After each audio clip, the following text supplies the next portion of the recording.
Ladies and gentlemen, welcome to Drive. Today we're saving the world with an electric car.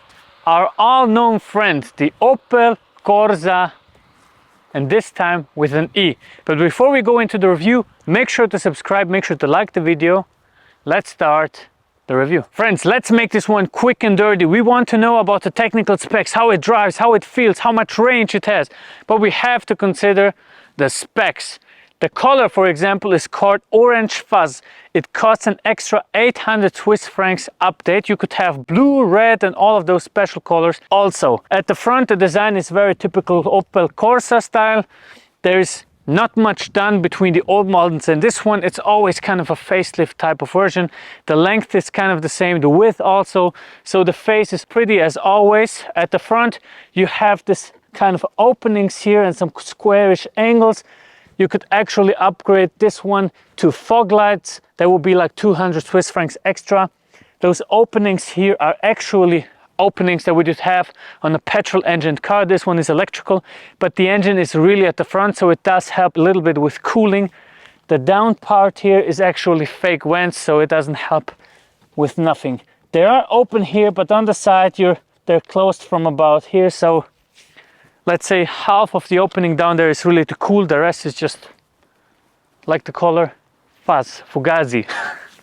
This car, for example, has tinted windows at the back that cost 700 Swiss francs extra. It has a glass roof. You have two other options, the normal one that wouldn't cost anything, and you would have a black diamond roof. So the diamond roof would start with the A-pillar being black, going back to the back part here, and everything would be black. They call it black diamond, 500 Swiss francs extra. This is what I actually like about it, because it is somewhat sporty. This is the elegant version. You can get the E model, the electric one, only in the elegant version. There's also a sporty one. It's a nice hatchback. I really think it's a nice car. This beautiful backlights, taillights, a little bit darkened out. It's really a nice looking car. I think the Opel Corsa was always a very interesting looking car, especially the OPC models. So I really like how it looks. Since this is a very practical car, we need to know about the luggage space. So let's open the boot. You have 267 liters of volume here at the back. If you put the seats down, it will be 1042 liters. That's really not that big because the battery sits right underneath here. So that's why the luggage space is not that big. Friends, welcome to the interior of this Opel Corsa E. So first thing that I notice, it's very clean, it is very logical and not that complicated. But there is also the part that I don't like that much, because this is an electric car and it should predict the future and show you how it should look like in the future. So it looks very basic, basically the same thing as the standard petrol engine or diesel engine Opel Corsa. And you see, for example, also the speedometer. There's kind of two of this roundish, stylish speedometer here at the sides. So where the analog speedometer would go in, this one is a digital one, but it's really not that impressive. You can't do anything. The only thing that changes here is if you're driving in eco mode, normal mode, or sport mode, the color of the speedometer itself. Going to the navigation system, same thing. It is kind of complicated and still old somehow. There's not much you can do with it, and it's really not that good. I have to tell you, it's really not that good, but still, Android Auto, Apple CarPlay pays for everything. Other than that, you have heated seats here, climate control. The heated seats cost extra, of course. Then you can turn off the line assistant, you can turn off the parking distance control. You have some driving modes. You can change the gear lever here in the middle in this new style that VW and all of those cars from the same group have. And this Opel just copied that, so that is kind of something like, if you know what I mean. Leather sports wheel, that is actually nice. I like that very much. And some controls here, and that's it. It is very simple, it is effective, and I mean the car is really for you to travel from A to B without any interruptions. Just go to work and have a nice drive. All right, friends, so I'm sitting in the back of this Corsa. The headspace is actually on the limit. I'm 185 centimeters tall, so that is on the limit, but the knee space is really limited. So for short drives, okay. long drives, no thank you. The material of the seats feel kind of rough, but I mean, hey, it is what it is, man. This is an entrance model car. It's not that expensive, so that's what you get. The engine is actually at the front. It's funny because it's the same like in a petrol engined car, and it kind of looks similar, although this is an electric engine. So the engine has 100 kilowatt power.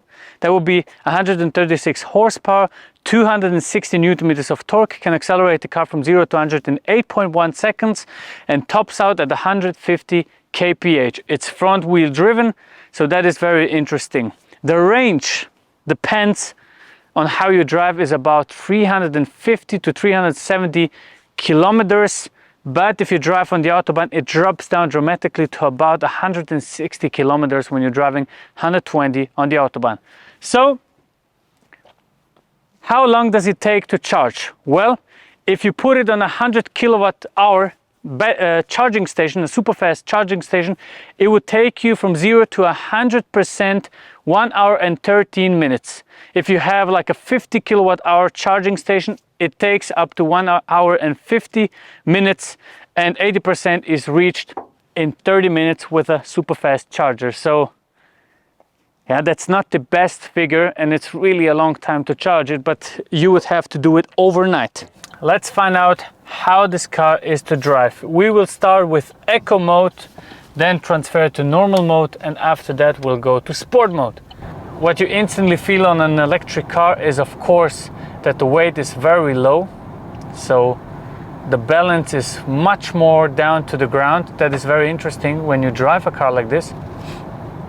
And Eco mode would give you a range of approximately 360 kilometers. So that is not bad, but you have to, of course, watch how you drive. Do not use the climate control too much, and be very gentle on the throttle. Let's go to normal mode.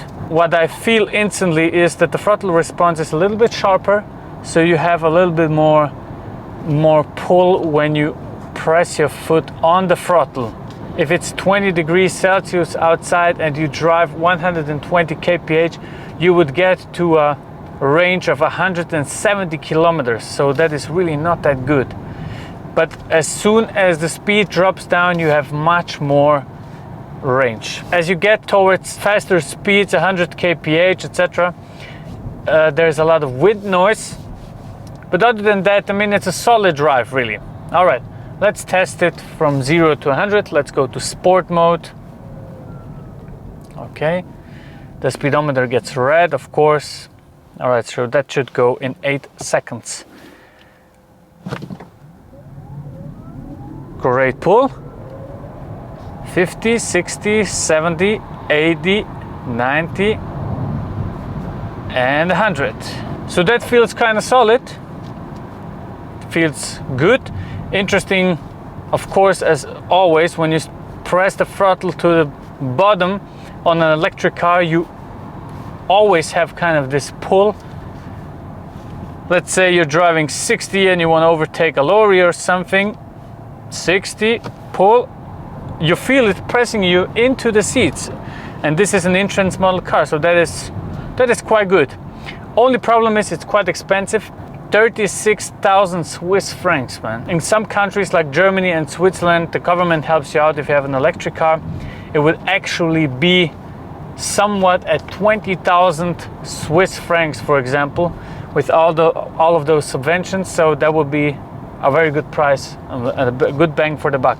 If you're living in the city, it's beautiful. You have a good drive, you have a good parking range, parking distance control, front and back, navigation system, and all of that. Cornering performance is okay. It's no supercar, of course, but it shouldn't be. Yeah, I mean, solid car. What else can you say? Charging time, of course, half an hour to 80% if you are on a supercharger. If you are on a 50 kilowatt hour charger, it would take up to 40 minutes to get to 80%, and that's about it. What you also have down here is, after the driving modes, you would have one more button.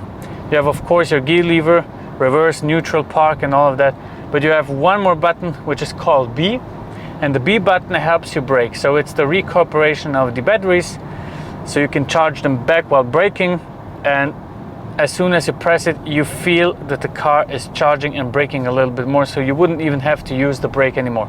Of course, if you have to brake hard, use the brake, but other than that, on a normal drive like this, on a mountain drive, you wouldn't. I think you got the message, my friends. Thank you very much for tuning in. See you on the next one.